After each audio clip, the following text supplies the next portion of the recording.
بسم اللہ الرحمن الرحیم۔ واو اور لما البتہ جب جاء آئے ہم ان کے پاس رسول رسول یا آیا ان کے پاس ایک رسول من سے اندی جانب اللہ اللہ کے من عند اللہ اللہ کی طرف سے مصدق وہ تصدیق کرنے والا تھا لما اس کی بھی جو مع پاس تھا ہم ان کے نبدا پھینک دیا فریقن ایک جماعت نے من سے الذین ان لوگوں میں سے اوتو جو دیے گئے الکتابہ کتاب کو اللہ کی وراء پیچھے ظہوری پشتوں کے ہم اپنی کاننا گویا کہ ہم وہ لا نہیں یعلمون جانتے ولما جاءہم رسول من عند اللہ اور جب ان بنی اسرائیل کے پاس اللہ کے پاس سے ایک رسول آئے یا اللہ کی طرف سے ایک رسول آئے مصدق لما معہم جو اس کتاب کی بھی تصدیق کرنے والے تھے جو ان کے پاس ہے یعنی تورات نبذ فریق من الذین اوتوا الکتاب تو ان جن کو کتاب دی گئی تھی ان میں سے ایک گروہ نے پھینک دیا کتاب اللہ وراء ظہورہم اللہ کی کتاب کو اپنی پشتوں کے پیچھے یعنی پس پشت ڈال دیا انہوں نے تورات اور انجیل کے احکامات کو بھی کانہم لا یعلمون گویا کہ وہ جانتے ہی نہیں کہ ان کی کتابوں میں تورات اور انجیل وغیرہ میں حضرت محمد صلی اللہ علیہ وسلم کے بارے میں کیا پیشن گوئیاں کی گئی ہیں۔ نحمدہ و نصلی علی رسولہ الکریم اما بعد سورہ بقرہ کی آیت نمبر 101 ہے جس میں اللہ تبارک و تعالیٰ بنی اسرائیل ہی کے جو دور میں نبی کریم صلی اللہ علیہ وسلم کے دور مبارک میں جو بنی اسرائیل تھے یہود و نصارہ ان کے بارے میں یہ بیان فرما رہے ہیں کہ ان کا یہ اس طرح سے نبی کا انکار کرنا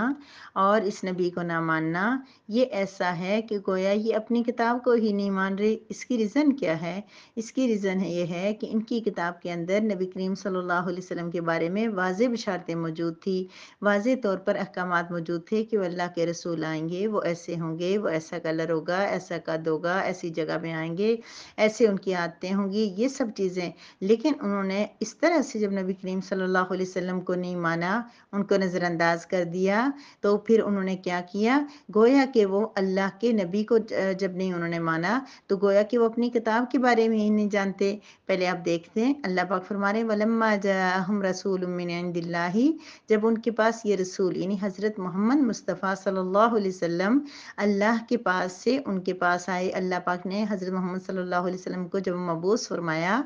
اور مدینہ منورہ میں آپ تشریف لے گئے اور یہاں پر یہود و نصارہ موجود تھے تو ان کے پاس جب اللہ کے رسول دعوت دینے کے لیے گئے اور اللہ کے رسول کی دعوت کیا تھی؟ اور مصدق لما معہم وہ تو ان کی اس کتاب کی بھی تصدیق فرما رہے تھے جو ان کے پاس تھی۔ کون سی؟ تورات، یعنی یہودیوں کے پاس تورات تھی یا عیسائیوں کے پاس جو انجیل تھی، اس انجیل اور تورات کی بھی تصدیق فرما رہے تھے حضرت محمد مصطفیٰ صلی اللہ علیہ وسلم۔ یہ نہیں کہہ رہے تھے ان سے کہ تم جو کتاب پڑھ رہے ہو یہ صحیح نہیں ہے، بلکہ اللہ پاک کی طرف سے یہ آپ پہ نازل ہوئی ہے اور اس میں کیا کچھ موجود ہے ہمارا قرآن اس کے بارے میں بتاتا ہے۔ لیکن اس کے باوجود ان لوگوں نے کیا کیا؟ نبذ فریق من الذین اوتوا الکتاب ان میں سے جو کتاب دیے گئے تھے ان میں سے ایک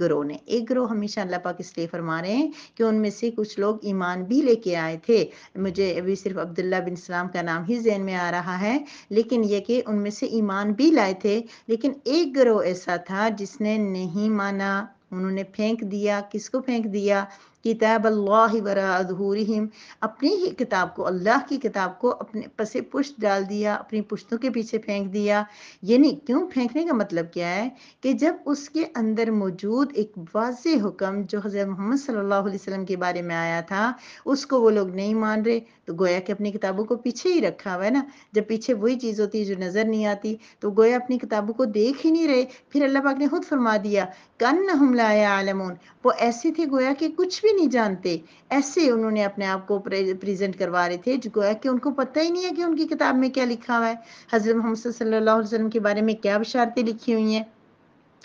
تو یہ لوگ تھے یعنی کہ جو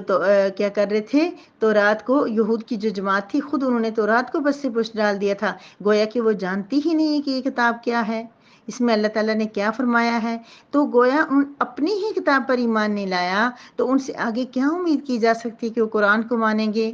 ایک جماعت اسی لیے کہا کہ کچھ ایمان لے بھی آئے تھے، لیکن حضور اقدس صلی اللہ علیہ وسلم پر ایمان لانا گویا کہ تورات پر ایمان لانا تھا، لیکن انہوں نے اس کو نظر انداز کر دیا، اور اس طرح نظر انداز کیا گویا کہ وہ اس کو جانتے ہی نہیں ہیں۔ تو یہ مفہوم ہے اس آیت مبارکہ کا کہ انہوں نے حضرت محمد صلی اللہ علیہ وسلم کا انکار کر کے گویا کہ اپنی تورات کا انکار کر دیا۔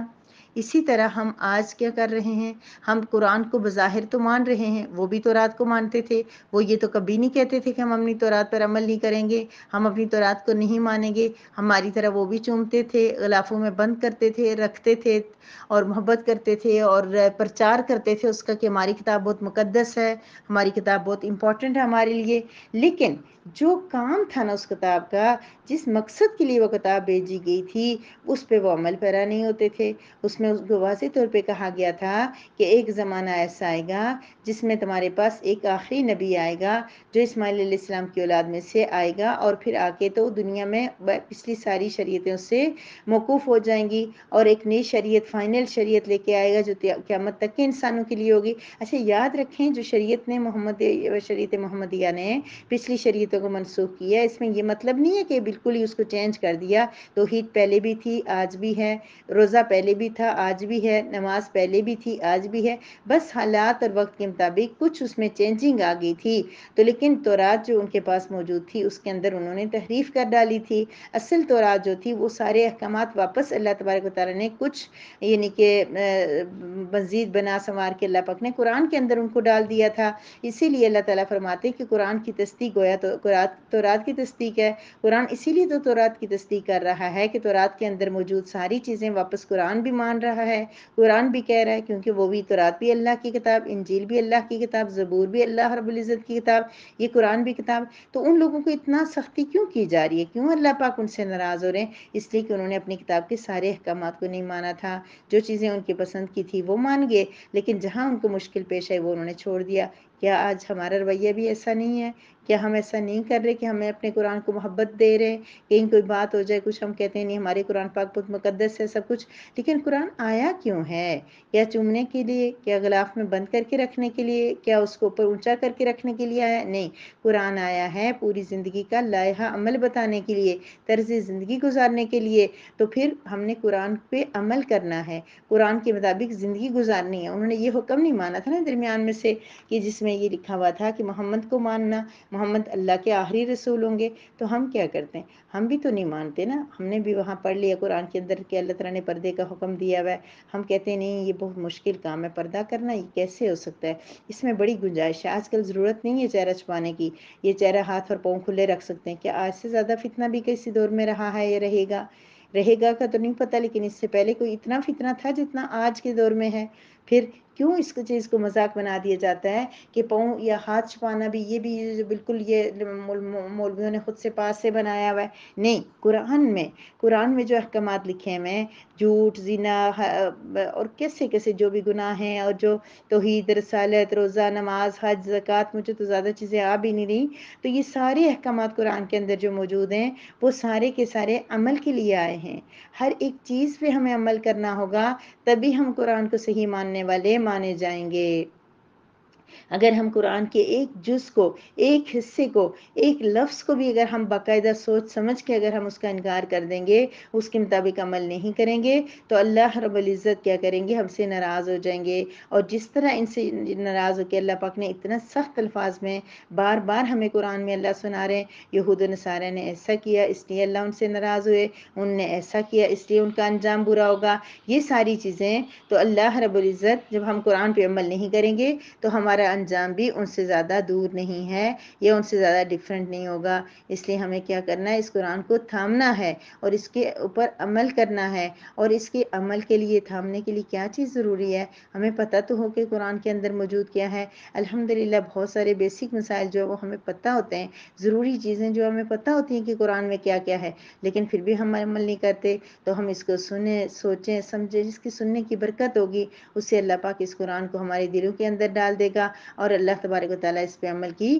توفیق بھی عطا فرمائے گا انشاءاللہ۔ وآخر دعوانا ان الحمدللہ رب العالمین۔